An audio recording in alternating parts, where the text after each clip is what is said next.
পাঠশালাতে তোমার সাথে প্রথম পরিচয়, এই কথাটি ভুলার মতো নয়। আর তা হলো আমার বর্ণমালা।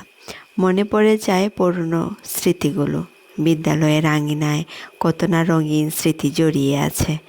বিদ্যালয়, হ্যাঁ, মোদের বিদ্যালয়, যেখানে সভ্যতার ফুল ফোটানো হয়। বিদ্যালয় বা পাঠশালা হচ্ছে একটি প্রতিষ্ঠান যা মূলত শিক্ষাদানের কেন্দ্র।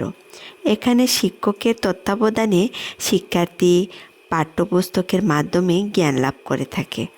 বিদ্যালয় সব সময় দালানকোঠায় আবদ্ধ হবে কেন? এমন তো কথা ছিল না, এমনটা হবারই নয়। বরং একজন শিক্ষক কিছু পরিমাণ শিক্ষার্থী এবং শিক্ষা সহায়ক পরিবেশই বিদ্যালয় হবার জন্য যথেষ্ট। বাচ্চারা এখন আনন্দ পায় না বলে স্কুলে আসে না, এটা কোনো কথা?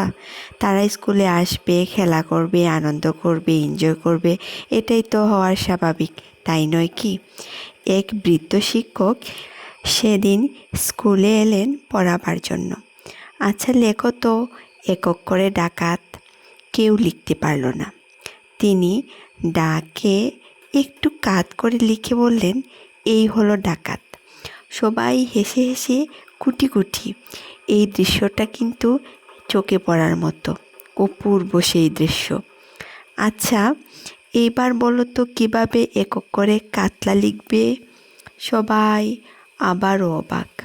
শিক্ষক লাকে একটু কাত করে লিখে বললেন, এই হলো কাতলা।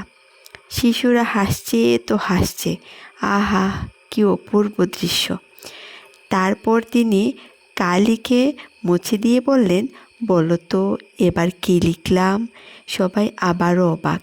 তিনি বললেন, এইবার লিখলাম কানাই।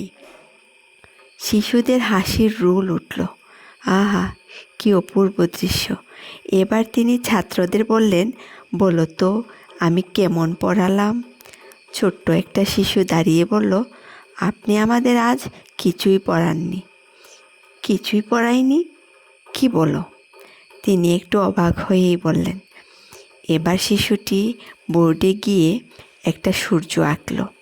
সূর্যের চারপাশে কিরণ এঁকে বলল, আজকে রবি শুধু তার আলো ছড়িয়েছে।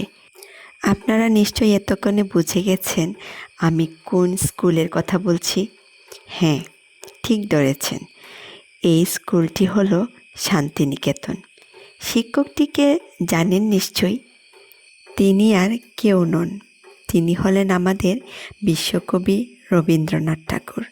আর বোর্ডের মধ্যে যে ছাত্রটি সূর্য এঁকেছিল তিনি হলেন আমাদের সেই ছোট্ট সত্যজিৎ রায়।